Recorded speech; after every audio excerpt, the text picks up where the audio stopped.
സന്ദേശമുണർന്നാൽ ഒരു ഭവനത്തിൽ അഗ്നിമഴ പെയ്തിടും. പരിശുദ്ധാത്മാവേ കൃപ ചൊരിയണമേ, പരിശുദ്ധാത്മാവേ ശക്തി പകരണമേ. എന്റെ പ്രിയപ്പെട്ടവർ, ഇവിടെ ഇരിക്കുന്ന ഓരോരുത്തരും കുറവുകളുണ്ട്, പോരായ്മകളുണ്ട്.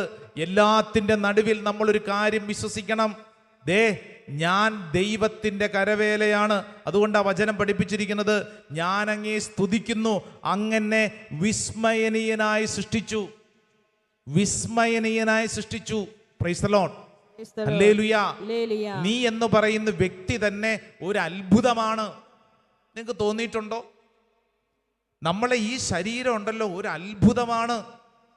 നമ്മുടെ ശരീരം, നമ്മുടെ ജീവിതം ഒരു അത്ഭുതമാണ്. ഇതൊരു പക്ഷെ നല്ല ആരോഗ്യമുള്ളപ്പോഴൊന്നും ഇതത്ര വലിയ ബോധത്തിൽ വരത്തില്ല. നിങ്ങൾ ആശുപത്രികളിലൊക്കെ ചെല്ലുമ്പോൾ, ചില രോഗപീഠകളെ മനസ്സിലാക്കുമ്പോൾ, അപ്പോഴാണ് നമുക്ക് മനസ്സിലാവുന്നത്, ദൈവമേ ഇങ്ങനെയൊക്കെ ഉണ്ടോ, ഇങ്ങനെയൊക്കെ ഉണ്ടോ. നമ്മുടെ ശരീരം എന്ന് പറയുന്നത് ഒരു അത്ഭുതമാണ്, ഒരു അത്ഭുതമാണ്. ഹല്ലേലൂയാ, ഹല്ലേലൂയാ.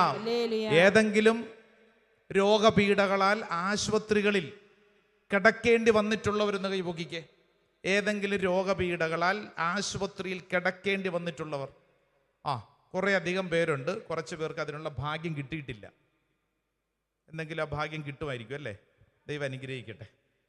ശ്രദ്ധിച്ചേ, ആശുപത്രിയിലൊക്കെ കിടക്കുമ്പോഴാണ് നമുക്കിതിൻ്റെ വില മനസ്സിലാവുന്നത്. ആശുപത്രിയിൽ ഡോക്ടർമാർ ചില രോഗങ്ങളുടെ പേരൊക്കെ പറയുമ്പോഴാണ്, ദൈവമേ ഇങ്ങനെയൊക്കെ രോഗമുണ്ടോ, ഇങ്ങനെയൊക്കെ അവസ്ഥയുണ്ടോ. അപ്പോഴാണ് നമ്മൾ പറയണത്, തമ്പുരാനെ നന്ദി. എന്തിനു നന്ദി? എനിക്കിതില്ലല്ലോ. നമ്മളെന്ന് പറയുന്ന ഒരു വ്യക്തി ഒരു അത്ഭുതമാണ്. ഇവിടെ ഇരിക്കുന്ന ഓരോരുത്തരും ഒരു അത്ഭുതമാണ്. ഹല്ലേലൂയാ, ഹല്ലേലൂയാ. ഇത് നമുക്ക് നമ്മളെ കുറിച്ച് തിരിച്ചറിവില്ലെന്നേ ഉള്ളൂ. നമ്മൾ നോക്കുന്നത് മുഴുവൻ നമ്മുടെ കുറവുകൾ മാത്രമാണ്. നീ ഒരു അത്ഭുതമാണ്. നിന്റെ ശരീരം ഒരു അത്ഭുതമാണ്. നമുക്ക് ചിന്തിക്കാൻ പറ്റുന്നു, നമുക്ക് ഓരോ കാര്യങ്ങൾ ചെയ്യാൻ പറ്റും. നീ ഒരു അത്ഭുതമാണ്. ശ്രദ്ധി പറഞ്ഞ ഹല്ലേലൂയാ, ഹല്ലേലൂയാ. പലതും ഇടതും ഇരിക്കുന്ന ആളോട് പറഞ്ഞ്, നീ ഒരു അത്ഭുതമാണ്. നീ ഒരു അത്ഭുതമാണ്. പ്രൈസ് ദി ലോർഡ്, ഹല്ലേലൂയാ. അതായത് ഓരോരുത്തരും ഇത് വിശ്വസിച്ചോണം, ഞാൻ എന്ന് പറയുന്ന ഒരു വ്യക്തി ഒരു അത്ഭുതമാണ്, ഒരു അത്ഭുതം. പ്രൈസ് ദി ലോർഡ്, ഹല്ലേലൂയാ. ഞാൻ ഈ കഴിഞ്ഞിടയ്ക്കുണ്ടല്ലോ ഒരു ദേവാലയത്തിൽ ധ്യാനത്തിന് ചെന്നു. അവിടുത്തെ മിടുക്കൻ ഒരു കൊച്ചച്ഛൻ, നല്ല ആക്റ്റീവാ. എനിക്ക് അച്ഛൻ അറിയാം, നല്ല മിടുക്കൻ അച്ഛൻ. അപ്പൊ ഈ അച്ഛൻ സ്വാഗതമൊക്കെ പറഞ്ഞ്, അവിടെ കൊച്ചച്ഛനുണ്ട് വലിയച്ഛനുണ്ട്. അപ്പൊ കൊച്ചച്ഛനാണ് ഈ ധ്യാനത്തിന്റെ കാര്യങ്ങളൊക്കെ ക്രമീകരിച്ചത്. ഈ കൊച്ചച്ഛൻ കയറി നമ്മളെ സ്വാഗതമൊക്കെ പറഞ്ഞ് നല്ല സന്തോഷം. എന്നിട്ട് എന്നോട് പറഞ്ഞു, അച്ഛാ ഇനിയുള്ള ഈ 5 ദിവസം ഈ ദേശത്തിന് വേണ്ടി അച്ഛാ ശക്തമായ കൃപയാണ് അച്ഛാ എന്നൊക്കെ പറഞ്ഞ് വളരെ പ്രോത്സാഹനം, സന്തോഷം. അന്നത്തെ കൺവെൻഷൻ കഴിഞ്ഞ് ധ്യാനം കഴിഞ്ഞ് തിരിച്ചു പോന്നു. പിറ്റേ ദിവസം ഞാൻ ആ ദേവാലയത്തിൽ ചെല്ലുമ്പോൾ ഞാൻ അറിയുന്നു, ഇന്നലെ സംസാരിച്ച അച്ഛൻ ആശുപത്രിയിൽ അഡ്മിറ്റാണ്. ഇന്ന് രാവിലെ അച്ഛൻ ആശുപത്രിയിൽ അഡ്മിറ്റായിരിക്കുന്നു. അപ്പം ഞാൻ അച്ഛന് ഫോൺ വിളിച്ചാൽ എടുക്കത്തില്ല, വാട്സപ്പിൽ മെസ്സേജ് അയച്ചു, അച്ഛാ എന്നാ പറ്റി, അച്ഛാ എന്നാ പറ്റി, ആർ യു ഓക്കെ? അപ്പം അച്ഛൻ പറഞ്ഞു, പാനിക് അറ്റാക്ക്. അച്ഛാ എന്താണെന്നറിഞ്ഞുകൂടാ, വയ്യ, രാവിലെ എഴുന്നേറ്റപ്പോൾ വയ്യ, ഞാനിപ്പോൾ ആശുപത്രിയിൽ അഡ്മിറ്റാണ്, അച്ഛൻ പ്രാർത്ഥിച്ചാൽ മതി, ധ്യാനം തീരുന്ന ദിവസം ഞാൻ വന്നോളാം. കൺവെൻഷൻ്റെ സമാപന ദിവസത്തിൽ ഈ അച്ഛൻ നന്ദി പറയാൻ സ്റ്റേജിൽ വന്നു. അപ്പോഴാണ് ഞാൻ ഈ അച്ഛനെ കാണുന്ന. 4 ദിവസമായിട്ട് ആശുപത്രിയിലായിരുന്നു. സ്റ്റേജിൽ വന്നിട്ട് ജനത്തോട് പറഞ്ഞു, ജനമേ ഞാൻ നിങ്ങൾക്ക് വേണ്ടി മധ്യസ്ഥ പ്രാർത്ഥന നടത്താൻ ആശുപത്രി പോയതായിരുന്നു, ഞാൻ നിങ്ങൾക്ക് വേണ്ടി പ്രാർത്ഥിച്ചു എന്നിങ്ങനെയൊക്കെ പറഞ്ഞ് അച്ഛൻ വളരെ സരസമായിട്ട് പറഞ്ഞൊക്കെ അവസാനിപ്പിച്ചു. പക്ഷേ ഞാൻ ഈ അച്ഛൻ്റെ കണ്ണുകളിലേക്ക് നോക്കുമ്പോൾ അച്ഛൻ്റെ കണ്ണിൽ എവിടെയോ ഒരു നനവ്, വല്ലാത്തൊരു വിഷമം. ഞാൻ ഈ അച്ഛനെ പിടിച്ചോണ്ട് അച്ഛൻ്റെ മുറി ചെന്നു. അച്ഛൻ്റെ മുറി ചെന്നിട്ട് അച്ഛനോട് ചോദിച്ചു, അച്ഛാ ആർ യു ഓക്കെ? അച്ഛൻ എൻ്റെ മുമ്പിൽ ആ അച്ഛൻ്റെ കട്ടിലയിൽ ഇരുന്നു. എന്നിട്ട് അച്ഛൻ ഇരുന്നിട്ട് പറഞ്ഞു, എൻ്റെ കൈക്ക് കയറി പിടിച്ചിട്ട് പറഞ്ഞു, അച്ഛാ നമ്മൾ വിചാരിക്കുന്ന പോലെയൊന്നും അല്ല അച്ഛാ ജീവിതം, എൻ്റെ കയ്യിൽ നിന്ന് പോയി അച്ഛാ, എൻ്റെ കയ്യിൽ നിന്ന് പോയി. നിന്റെ അച്ഛൻ സങ്കടപ്പെട്ട് പറഞ്ഞെന്നറിയോ? അച്ഛാ അന്ന് ധ്യാനം കഴിഞ്ഞ് പിറ്റേ ദിവസം അതിരാവിലെ, അച്ഛാ എന്താന്നറിഞ്ഞുകൂടാ, എനിക്ക് എന്നെ തന്നെ നിയന്ത്രിക്കാൻ പറ്റുന്നില്ല. എൻ്റെ ഉള്ളിൽ ഭയം, നിരാശ, ദുഃഖം, കരച്ചില്, എല്ലാ വികാരങ്ങളും കൂടെ. ഈ അച്ഛൻ പറയുവാണ്, അച്ഛൻ ഇത്രയും നാളും എൻ്റെ ജീവിതത്തിൽ ഞാൻ കൊണ്ടു നടന്നിരുന്ന എല്ലാ വികാരങ്ങളും കൂടെ ദേ ഇടിച്ചു കുത്തി പ്രഷർ കുക്കർ പൊട്ടിത്തെറിക്കുന്നത് പോലെ എനിക്ക് ഈ മുറിയിൽ ഇരുന്നിട്ട് കരച്ചിലോട് കരച്ചിൽ.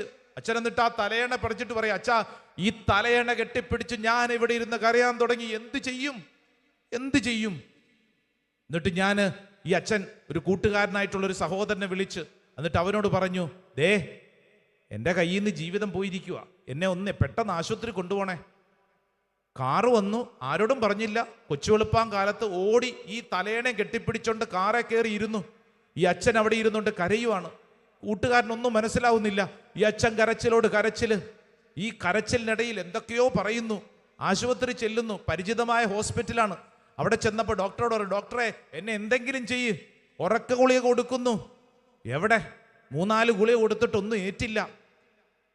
അവസാനം പലതരത്തിലുള്ള മരുന്നുകളൊക്കെ കൊടുത്താണ് ഇയാളൊന്ന് വിശ്രമിച്ചത്. ഈ അച്ഛൻ എന്നോട് പറഞ്ഞു ഒരേ ഒരു കാര്യം, അച്ഛാ ഞാൻ വിചാരിച്ചു നമ്മളൊക്കെ ഓക്കെ ആണെന്ന്, ഞാൻ വിചാരിച്ചു എനിക്ക് നല്ല ആരോഗ്യമുണ്ടെന്ന്, ഞാൻ വിചാരിച്ചു എനിക്കൊക്കെ എന്തിൻ്റെ കുഴപ്പമാണ്. പക്ഷേ അച്ഛാ ഒരു നൊടിയിട കൊണ്ട് എന്താ സംഭവിച്ചൊന്നൊരു പിടുത്തം കിട്ടുന്നില്ല. ഞാനൊരു പ്രത്യേക അവസ്ഥയിലോട്ട് പോയി. അച്ഛാ ഇത്രയേ ഉള്ളൂ ജീവിതം. ഞാനിത് നിങ്ങളുടെ മുമ്പിൽ പറയുമ്പോൾ ആ അച്ഛൻ ഒരു സാക്ഷ്യം പോലെ നിങ്ങളോട് പറയാൻ ഏൽപ്പിച്ചതാ എന്നെ. അച്ഛൻ പ്രസംഗിക്കുമ്പോൾ പറയണം, മനുഷ്യ ജീവിതത്തിന്റെ ഘടന എത്രയോ അത്ഭുതമാണ് അച്ഛാ. ജീവിച്ചിരിക്കുന്നെങ്കിൽ നോർമലായിട്ടൊരു കാര്യത്തെ കൈകാര്യം ചെയ്യാൻ പറ്റുന്നെങ്കിൽ അത് അത്ഭുതമാണ്, അത്ഭുതം. അതുകൊണ്ട് ആ സങ്കീർത്തകൻ പറഞ്ഞത്, ഞാൻ അങ്ങേ സ്തുതിക്കുന്നു, എന്തെന്നാൽ അങ്ങെന്നെ വിസ്മയനീയനായി സൃഷ്ടിച്ചു. കർത്താവേ ഞാനൊരത്ഭുതമാണ്. നീ കഴിക്കുന്ന ഭക്ഷണം ചവച്ചരച്ച് നിനക്ക് ഇറക്കാൻ പറ്റുന്നുണ്ടല്ലോ, നിന്റെ ദഹനീയന്ദ്രിയത്തിൽ അത് പ്രവർത്തിക്കുന്നുണ്ടല്ലോ, പലതായിട്ട് അത് മാറ്റപ്പെടുന്നുണ്ടല്ലോ, നിന്റെ ശരീരത്തിൽ ശ്വാസനിശ്വാസമുണ്ടല്ലോ. നമ്മൾ ഓർത്തോ, ഒരു കിടപ്പ് രോഗിയെയോ ഒരു ആശുപത്രിയിലുള്ള മറ്റൊരു രോഗിയെ ഓർത്തു കഴിഞ്ഞാൽ മനസ്സിലാവും, കർത്താവേ എനിക്കിങ്ങനെ ഇരിക്കാൻ പറ്റുന്നുണ്ടല്ലോ, എനിക്കിങ്ങനെ സംസാരിക്കാൻ പറ്റുന്നുണ്ടല്ലോ, ഇതൊരു അത്ഭുതമാണ്. വലതുകരമുയർത്തി പറഞ്ഞേ ഹല്ലേലൂയാ, ഹല്ലേലൂയാ. യെശയ്യായുടെ പ്രവചനം 64-ാം അധ്യായം അതിൻ്റെ 8-ാം തിരുവചനം ഒന്ന് വായിച്ചേ. Book of Isaiah chapter 64 words 8, 8-ാം തിരുവചനം. എന്നാലും കർത്താവേ അങ്ങ് ഞങ്ങളുടെ പിതാവാണ്, ഞങ്ങൾ കളിമണ്ണും അങ്ങ് കുശവനുമാണ്. കണ്ടോ കർത്താവേ, ഞങ്ങൾ കളിമണ്ണാണെന്ന്, നമ്മൾ കളിമണ്ണ്. അതുകൊണ്ടാ പറഞ്ഞത് കരവേല. ഈ കളിമണ്ണ് കൊണ്ട് നമ്മളെ കർത്താവ് മെനഞ്ഞെടുത്തു. എത്രയോ അത്ഭുതകരമായി മെനഞ്ഞെടുത്തു. ജെറമിയ പ്രവചനം 1:5 നമുക്കറിയാവുന്ന വചനമാണെന്ന് പറഞ്ഞേ. Book of Jeremiah chapter 1 verse 5 പറഞ്ഞ വചനം. ഞാൻ മാതാവിന്റെ ഉദരത്തിൽ നിനക്ക് രൂപം നൽകുന്നതിന് മുമ്പേ ഞാൻ നിന്നെ അറിഞ്ഞു, ജനിക്കുന്നതിന് മുമ്പേ ഞാൻ നിന്നെ വിശുദ്ധീകരിച്ചു. വലതുകര ഉയർത്തിപ്പിടിച്ച് ഇങ്ങോട്ട് നോക്കിക്കേ. ഇവിടെ ഇരിക്കുന്ന ഓരോരുത്തരും ഒരു കാര്യം തിരിച്ചറിഞ്ഞോണം. നിന്റെ ജീവിതം ഇതൊരു അബദ്ധമല്ല, ഇതൊരു പരാജയമല്ല, നീ ഒരു വേസ്റ്റ് അല്ല, നീ തോൽവിയല്ല. നാട്ടുകാർ പറഞ്ഞിട്ടുണ്ടാവും, വീട്ടുകാർ പറഞ്ഞിട്ടുണ്ടാവും. എന്നാൽ ഒരു കാര്യം തിരിച്ചറിയണം, നീ അമ്മയുടെ ഉദരത്തിൽ രൂപം കൊള്ളുന്നതിന് മുമ്പേ ദൈവം നിന്നെ അറിഞ്ഞു, ദൈവം നിന്നെ വിശുദ്ധീകരിച്ചു. Your life it is God's plan. ദൈവത്തിന്റെ കരവേലയാണ്, ദൈവത്തിന്റെ പദ്ധതിയാണ്. വിശ്വസിക്കുന്നവർ ഒച്ചത്തിൽ ഒരു ആമേൻ പറഞ്ഞേ, ആമേൻ, ആമേൻ. ഒന്ന് കൈയടിച്ചത് പാസ്സാക്കിക്കേ. വിശ്വസിച്ചോണം. എൻ്റെ ജീവിതം ഇവിടെ ഇപ്പൊ ഈ ശുശ്രൂഷയിൽ പങ്കെടുക്കുന്നുണ്ടല്ലോ, ഓൺലൈനിലൊക്കെ പങ്കെടുക്കുന്നവർ എത്ര കാതം അകലെയാണെങ്കിൽ നീ വിശ്വസിച്ചോ, നിന്റെ ജീവിതം ഇറ്റ് ഈസ് ഗോഡ്സ് ഗിഫ്റ്റ്. ദൈവത്തിന്റെ കരവേലയാണ്.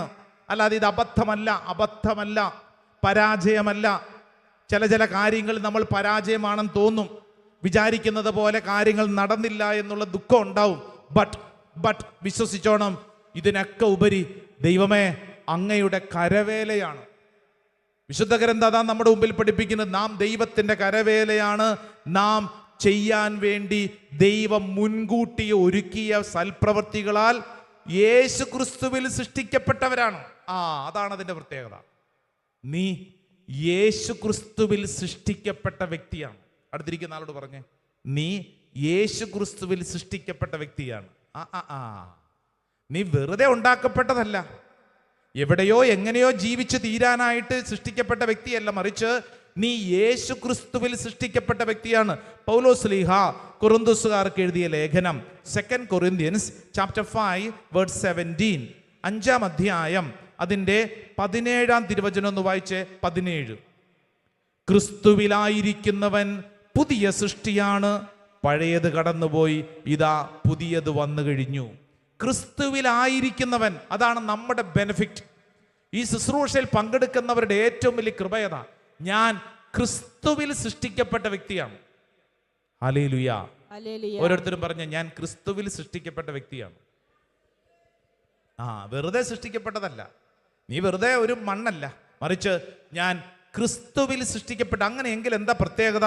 ക്രിസ്തുവിലായിരിക്കുന്നവൻ പുതിയ സൃഷ്ടിയാണ്, പുതിയ സൃഷ്ടിയാണ്. You are A new person. പഴയത് കടന്നുപോയി, you are A new person. നീ പുതുമയുള്ള നന്മയുള്ള വ്യക്തിയാണ്, യേശു ക്രിസ്തുവിൽ സൃഷ്ടിക്കപ്പെട്ട വ്യക്തിയാണ്. വലതുകര ഉയർത്തി പറഞ്ഞ ഹല്ലേലൂയാ, ഹല്ലേലൂയാ. ഗലാത്യർക്ക് എഴുതിയ ലേഖനം 2-ാം അധ്യായം അതിൻ്റെ 20-ാം തിരുവചനം. Saint Paul's letter to Galatians chapter 2 2-ാം അധ്യായം അതിൻ്റെ 20-ാം തിരുവചനം എന്താണ്?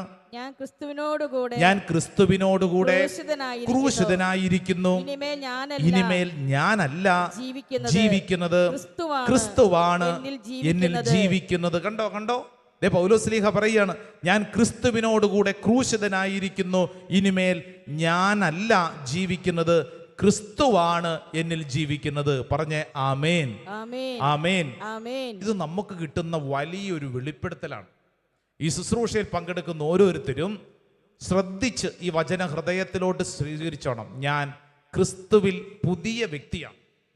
യേശു ക്രിസ്തുവാണ് എൻ്റെ ജീവിതത്തിൻ്റെ രക്ഷ. യേശു ക്രിസ്തുവാണ് എന്നെ നയിക്കുന്നത്. ഈ ഭൂമിയിൽ ഞാൻ സൃഷ്ടിക്കപ്പെട്ടു, എനിക്കിനി തോന്നിയതുപോലെ ജീവിക്കാൻ പറ്റില്ല, മറിച്ച് യേശു ക്രിസ്തുവിൻ്റെ കണ്ണുകളിലൂടെ വേണം ഞാൻ എല്ലാ കാര്യങ്ങളും കാണാൻ. യേശു ക്രിസ്തുവാണ് കൃത്യം വ്യക്തമായി എന്നെ നയിക്കുന്നത്. Price the Lord, hallelujah. യേശുവിൻ്റെ കണ്ണുകളിലൂടെ ഈ ലോകത്തെ കാണണം. യേശുവിൻ്റെ കണ്ണുകളിലൂടെ ഈ ലോകത്തെ കാണണം. അങ്ങനെ കാണുമ്പോൾ മാത്രമേ നമുക്ക് ക്ഷമിക്കാൻ പറ്റൂ. അങ്ങനെ കാണുമ്പോൾ മാത്രമേ നമുക്ക് പല കാര്യങ്ങളും അംഗീകരിക്കാൻ പറ്റൂ. ഇല്ലെങ്കിൽ നമ്മൾ പിറുപിറുത്തോണ്ടിരിക്കും, നമ്മൾ ഭാരപ്പെട്ടുകൊണ്ടിരിക്കും, നമ്മൾ വിഷമിച്ചുകൊണ്ടിരിക്കും. യേശുവിൻ്റെ കണ്ണുകളിലൂടെ നമ്മൾ കാണുമ്പോൾ കാര്യങ്ങൾ മറ്റൊരു തരത്തിൽ നമ്മുടെ മുമ്പിൽ വെളിപ്പെടും. Praise the Lord, hallelujah. കൊളോസ്യർക്കാർക്ക് എഴുതിയ ലേഖനം 3-ാം അധ്യായം 10-ാം തിരുവചനം. Saint Paul's letter to Colossians chapter 3 3-ാം അധ്യായം 10-ാം തിരുവചനം. വചനം എന്താ പറയുന്നത്? സമ്പൂർണ്ണ ജ്ഞാനം കൊണ്ട് സൃഷ്ടാവിന്റെ പ്രതിച്ഛായയ്ക്ക് അനുസൃതമായി നവീകരിക്കപ്പെടുന്ന പുതിയ മനുഷ്യനെ ധരിക്കുവിൻ. കണ്ടോ, പുതിയ മനുഷ്യനെ ധരിക്കുവിൻ. സ്വർഗ്ഗത്തിൽ പറഞ്ഞ ഹല്ലേലൂയാ, ഹല്ലേലൂയാ. വലതുകരൊന്ന് ഉയർത്തിപ്പിടിച്ച് വചനം നമുക്കൊന്ന് ഏറ്റു പറയാം. ഒച്ചത്തിൽ പറയണം കേട്ടോ, നല്ലപോലെ ഒച്ചത്തിൽ അങ്ങോട്ട് ഏറ്റു പറഞ്ഞോ. നല്ല വചന. കാരണം ഈ വചനത്തിന്റെ പ്രത്യേകത, ഇത് പറയുന്നതനുസരിച്ച് നമ്മുടെ ഉള്ളില് കൃപ കൊണ്ട് നിറയും, ശക്തമായ കൃപ കൊണ്ട് നിറയും. വലതുകര ഉയർത്തിപ്പിടിച്ച് ഒച്ചത്തിൽ പറഞ്ഞു, സമ്പൂർണ്ണ ജ്ഞാനം കൊണ്ട് സൃഷ്ടാവിന്റെ പ്രതിച്ഛായയ്ക്ക് അനുസൃതമായി നവീകരിക്കപ്പെടുന്ന പുതിയ മനുഷ്യനെ ധരിക്കുവിൻ. ഹല്ലേലൂയാ, ഹല്ലേലൂയാ. അടുത്തിരിക്കുന്ന ആളോട് പറഞ്ഞേ, പുതിയ മനുഷ്യനെ ധരിക്കുവിൻ. പുതിയ മനുഷ്യനെ ധരിക്കുവിൻ. Praise the Lord, hallelujah. അപ്പോൾ അപ്പോൾ വചനം നമ്മുടെ മുമ്പിൽ എന്താ പറയുന്നത്? നാം ദൈവത്തിന്റെ കരവേലയാണ്. നാം ചെയ്യാൻ വേണ്ടി ദൈവം മുൻകൂട്ടി ഒരുക്കിയ സൽപ്രവർത്തികൾക്കായി യേശു ക്രിസ്തുവിൽ സൃഷ്ടിക്കപ്പെട്ടവരാണ് നാം. കരവേലയാണെന്ന് നാം കണ്ടു. വചനം പറയുന്നു നാം യേശു ക്രിസ്തുവിൽ സൃഷ്ടിക്കപ്പെട്ടവരാണ്. എന്നിട്ട് ഒരു കാര്യം കൂടെ പറയുന്നു, നല്ല പ്രവർത്തികൾക്കായി, സൽപ്രവർത്തികൾക്കായി യേശു ക്രിസ്തുവിൽ സൃഷ്ടിക്കപ്പെട്ടവരാണ്. ഹല്ലേലൂയ. വെറുതെ ഉള്ള കാര്യത്തിനല്ല, സൽപ്രവർത്തികൾക്കായി, ഫോർ ഗുഡ് വർക്ക്സ്, നല്ല പ്രവർത്തികൾക്കായി നമ്മൾ സൃഷ്ടിക്കപ്പെട്ടിരിക്കുന്നത്. വെറുതെ ചീഞ്ഞളിഞ്ഞു പോകാനല്ല, നല്ല ഫലം കായ്ക്കാനാണ്. നല്ല ഫലം ഉണ്ടോ? നല്ല ഫലം. ഇപ്പം നമ്മുടെ അടുക്കൽ ആരെങ്കിലുമൊക്കെ സംസാരിച്ച് കഴിയുമ്പോൾ അവർക്ക് എന്ത് കിട്ടുന്നു? ആശ്വാസമാണോ അസ്വസ്ഥതയാണോ കിട്ടുന്നത്? അസ്വസ്ഥതയോ? അപ്പം നല്ല ഫലമാണോ? അല്ല. നീ യേശുക്രിസ്തുവിൽ സൃഷ്ടിക്കപ്പെട്ട വ്യക്തിയാണെങ്കിൽ നിന്നിൽ സംഭവിക്കേണ്ട കാര്യം, നിന്നിലൂടെ മറ്റുള്ളവർക്ക് ആശ്വാസം കിട്ടണം, നിന്നിലൂടെ മറ്റുള്ളവർക്ക് അനുഗ്രഹം കിട്ടണം. Price the Lord. അപ്പം നിങ്ങളിലൂടെ നിങ്ങളുടെ വീട്ടിൽ അനുഗ്രഹമാണോ അസ്വസ്ഥതയാണോ? ചിന്തിക്കൂ. അതിപ്പോ അച്ഛാ, അതിപ്പോ അങ്ങനെയൊക്കെ ആയിപ്പോയി അച്ഛാ. അതല്ലല്ലോ. നമ്മൾ നല്ല പ്രവർത്തികൾക്കായി നല്ല ഫലം കായ്ക്കാൻ, അതുകൊണ്ടാണ് വചനം പഠിപ്പിക്കുന്നത്. ജെയിംസ്, ബുക്ക് ഓഫ് ജെയിംസ്, യാക്കോബിന്റെ ലേഖനം 2-ാം അധ്യായം 17-ാം തിരുവചനം തുറന്നാലോ? യാക്കോബ് 2:17. പ്രവർത്തികൾ കൂടാതെയുള്ള വിശ്വാസം അതിൽ തന്നെ നിർജീവമാണ്. പ്രവർത്തികൾ കൂടാതെയുള്ള വിശ്വാസം അതിൽ തന്നെ നിർജീവമാണ്. അതായത് നമ്മൾ ഈ പള്ളി വന്നിരുന്ന് പ്രാർത്ഥിക്കുന്നു, പോട്ടാശ്രമത്തിൽ വന്നു പ്രാർത്ഥനയിൽ പങ്കെടുത്തു, ഹല്ലേലൂയ പറഞ്ഞു, കൊള്ളാം, വെരി ഗുഡ്. ഇത് മാത്രം പോരാ. പ്രവർത്തികളിൽ, റിസൾട്ടിൽ ഇതുണ്ടാവണം. നമ്മുടെ വീട്ടിൽ, നമ്മുടെ സംസാരത്തിൽ, നമ്മുടെ കൂട്ടായ്മയിൽ, നമ്മുടെ പ്രവൃത്തിയിൽ ഇത് തെളിയപ്പെടണം. ഹല്ലേലൂയ. അത് ഇച്ചിരി ബുദ്ധിമുട്ടല്ലേ? പള്ളി വന്നിരുന്ന് കൈയടിക്കാനും പാട്ട് പാടാനൊക്കെ കൊള്ളാം, പക്ഷെ സംസാരം, വീട്ടിൽ പ്രവൃത്തി, അതച്ചാ ഇച്ചിരി ബുദ്ധിമുട്ടാണ്. പക്ഷെ അവിടെയാണ് നമ്മൾ പിടിക്കേണ്ടത്. അതുകൊണ്ട് അതെ യാക്കോബ് ശ്ലീഹ പറഞ്ഞത്, പ്രവർത്തികൾ കൂടാതെയുള്ള വിശ്വാസം അതിൽ തന്നെ നിർജീവമാണ്. മത്തായി സുവിശേഷം 5-ാം അധ്യായം അതിൻ്റെ 16-ാം തിരുവചനം ഒന്ന് തുറന്നേ. Matthew chapter 5:16. മത്തായി 5:16. അപ്രകാരം മനുഷ്യർ നിങ്ങളുടെ സൽപ്രവർത്തികൾ കണ്ട് സ്വർഗസ്ഥനായ നിങ്ങളുടെ പിതാവിനെ മഹത്വപ്പെടുത്തേണ്ടതിന് നിങ്ങളുടെ വെളിച്ചം അവരുടെ മുമ്പിൽ പ്രകാശിക്കട്ടെ. ഹല്ലേലൂയാ. നിങ്ങളുടെ സൽപ്രവർത്തികൾ കണ്ട്. തീത്തോസിന് എഴുതിയ പുസ്തകം തുറന്നേ. തീത്തോസ് 3:8. ഒരു കുഞ്ഞു പുസ്തകമാണ്. പൗലോസ് ശ്ലീഹ തീത്തോസിന് എഴുതിയിരിക്കുക. 3-ാം അധ്യായം ചാപ്റ്റർ 3:8. 3-ാം അധ്യായം അതിന്റെ 8-ാം തിരുവചനം. തീത്തോസ്, ഇപ്പറഞ്ഞത് സത്യമാണ്. ദൈവത്തിൽ വിശ്വസിച്ചവർ സൽപ്രവർത്തികൾ ചെയ്യുന്നതിൽ ജാഗരൂകരായിരിക്കാൻ വേണ്ടി ഇക്കാര്യങ്ങളിൽ നീ സമ്മർദ്ദം ചെലുത്തണമെന്ന് ഞാൻ ആഗ്രഹിക്കുന്നു. ഹല്ലേലൂയാ. ഒന്നും കൂടെ വായിച്ചേ. ഈ പറഞ്ഞത് സത്യമാണ്. പൗലോസ് ശ്ലീഹ പറഞ്ഞു, ഈ പറഞ്ഞ സത്യമാണ്. ദൈവത്തിൽ വിശ്വസിച്ചവർ സൽപ്രവർത്തികൾ ചെയ്യുന്നതിൽ ജാഗരൂകരായിരിക്കാൻ വേണ്ടി ഈ കാര്യങ്ങളിൽ നീ സമ്മർദ്ദം ചെലുത്തണമെന്ന് ഞാൻ ആഗ്രഹിക്കുന്നു. ഹല്ലേലൂയാ. ഒന്ന് ചാടി എഴുന്നേറ്റ് നിന്നെ 2 കരങ്ങൾ സ്വർഗത്തിലേക്കൊന്ന് ഉയർത്തിപ്പിടിച്ചേ. എൻ്റെ പ്രിയപ്പെട്ട ദൈവജനമേ, ഇതായി ശുശ്രൂഷ സമയത്ത് കർത്താവ് പറയുകയാണ്, നാം ദൈവത്തിൻ്റെ കരവേലയാണ്. ദൈവം നമുക്ക് മുൻകൂട്ടി ഒരുക്കിയ ചില സൽപ്രവർത്തികൾ കരങ്ങൾ ഉയർത്തിപ്പിടിച്ചോ. എത്രത്തോളം സൽപ്രവർത്തി ഞാൻ ചെയ്യുന്നു. യേശുക്രിസ്തുവിൻ്റെ കണ്ണുകളിലൂടെ ജീവിതത്തെ കാണുന്നൊരു വ്യക്തി ഇതാ സൽപ്രവർത്തികൾ ചെയ്യാനുള്ള തീരുമാനം. 2 കരങ്ങൾ ഉയർത്തിപ്പിടിച്ചോ. നമ്മുടെ ജീവിതത്തിൽ നമ്മുടെ സംസാരം, നിന്റെ സംസാരം വഴി നീ ആരെങ്കിലും വിഷമിപ്പിക്കുന്നുണ്ടോ, കരയിപ്പിക്കുന്നുണ്ടോ എങ്കിൽ ഇതാ തിരുത്താൻ കർത്താവ് ആവശ്യപ്പെടുകയാണ്. നിന്റെ സൽപ്രവർത്തികൾ, നിന്റെ പ്രവർത്തികൾ വെറുതെ ഇവിടെ നിന്ന് പ്രാർത്ഥിച്ചാൽ മാത്രം പോരെന്ന്. നമ്മുടെ ഓരോ പ്രവൃത്തിയിലും നമുക്ക് ഫലം കൊടുക്കണം. നമ്മുടെ വീട്ടിൽ നമ്മൾ മറ്റുള്ളവർക്ക് ഫലം കൊടുക്കുന്നുണ്ടോ? കരങ്ങൾ ഉയർത്തിപ്പിടിച്ച് ഈശോയെ, മറ്റുള്ളവർക്ക് ഫലം കൊടുക്കാൻ തക്കവണ്ണം എന്നെ യോഗ്യയാക്കണമേ എന്ന് പ്രാർത്ഥിക്കുക.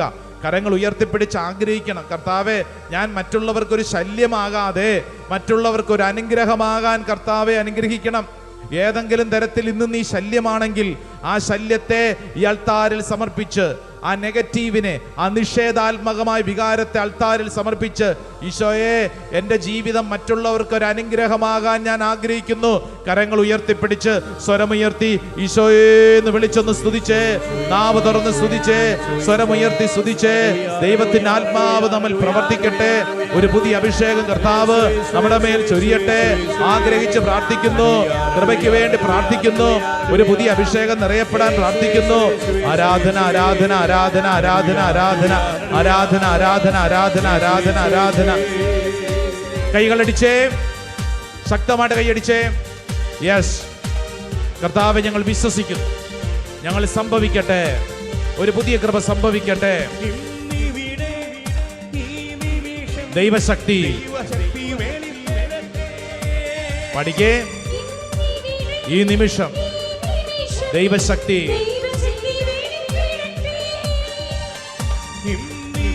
ഈ നിമിഷം ദൈവശക്തി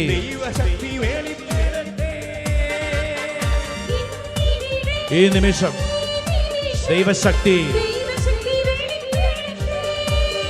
ഇന്നും ജീവിക്കുന്ന യേശുവിന്റെ സാന്നിധ്യത്തിൽ ജനതകൾ ഇന്നും ജീവിക്കുന്ന ജനതകൾ ആമേൻ ആമേൻ ജനതകൾ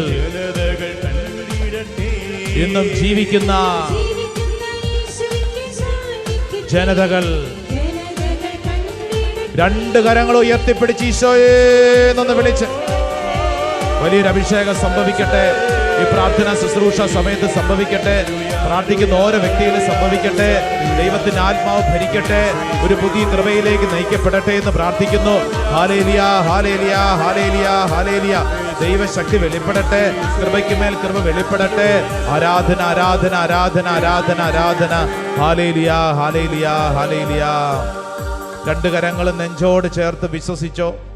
എഫേസോസ് ലേഖനം 2:10. നാം ദൈവത്തിൻ്റെ കരവേലയാണ്. നാം ചെയ്യാൻ വേണ്ടി ദൈവം മുൻകൂട്ടി ഒരുക്കിയ സൽപ്രവർത്തികൾക്കായി യേശു ക്രിസ്തുവിൽ സൃഷ്ടിക്കപ്പെട്ടവരാണ്. കർത്താവെ, നന്ദി പറഞ്ഞ് പ്രാർത്ഥിക്കുന്നു. അങ്ങെനിക്ക് വേണ്ടി ഒരുക്കിയ ഈ വലിയ കൃപയ്ക്ക് നന്ദി പറയുന്നു. നെറ്റിയിൽ ഒരു കുരിശടയാളം വരച്ച് സ്വയം വിശ്വസിക്കുക. ആമേൻ പറഞ്ഞ് അത് ഏറ്റെടുക്കുക. ഹല്ലേലൂയ. നമുക്ക് മുട്ടുകുത്താം. കരങ്ങൾ കൂപ്പി ഈശോയുടെ ആശീർവാദം സ്വീകരിക്കുന്ന സമയം. ഈശോയെ, ഞങ്ങൾ വിശ്വസിക്കുകയാണ്. എഫേസോസ് ലേഖനം 2-ാം അധ്യായം 10-ാം തിരുവചനം കേട്ടല്ലോ. ഇവിടെ ഈ നിൽക്കുന്ന ശുശ്രൂഷയിൽ പങ്കെടുക്കുന്ന ഓരോരുത്തരും ഈ വചനം അങ്ങോട്ട് ഏറ്റെടുത്തോണം. യെസ്, ഞാൻ ദൈവത്തിൻ്റെ കരവേലയാണ്. ഞാൻ ദൈവത്തിൻ്റെ കരവേലയാണ്. ഞാൻ ചെയ്യാൻ വേണ്ടി ദൈവം മുൻകൂട്ടി ഒരുക്കിയ സൽപ്രവർത്തികൾക്കായി യേശു ക്രിസ്തുവിൽ സൃഷ്ടിക്കപ്പെട്ട വ്യക്തിയാണ്. I believe and I claim. Yes, this word of God is for me. എനിക്ക് വേണ്ടിയാണ് കർത്താവ് ഈ വചനം തന്നത്. എനിക്ക് വേണ്ടി. ആമേൻ. കരങ്ങൾ കൂപ്പി ഈശോയുടെ ആശീർവാദം സ്വീകരിക്കുമ്പോൾ നമ്മുടെ വീട്ടിലേക്കും ഈ വചനം കടന്നു ചെല്ലട്ടെ. ഇന്ന് നമ്മൾ സഞ്ചരിക്കുന്ന വഴികളിൽ ഈ വചനം കടന്നു ചെല്ലട്ടെ. നിങ്ങൾ കണ്ടുമുട്ടുന്ന വ്യക്തികളിലേക്ക് വചനം കടന്നു ചെല്ലട്ടെ. ഈ വചനത്തിന് അത്ഭുത ശക്തിയാൽ കൃപ കൊണ്ട് നിറയപ്പെടട്ടെ. പ്രാർത്ഥനയോടെ നമുക്ക് ആശീർവാദം സ്വീകരിക്കാം.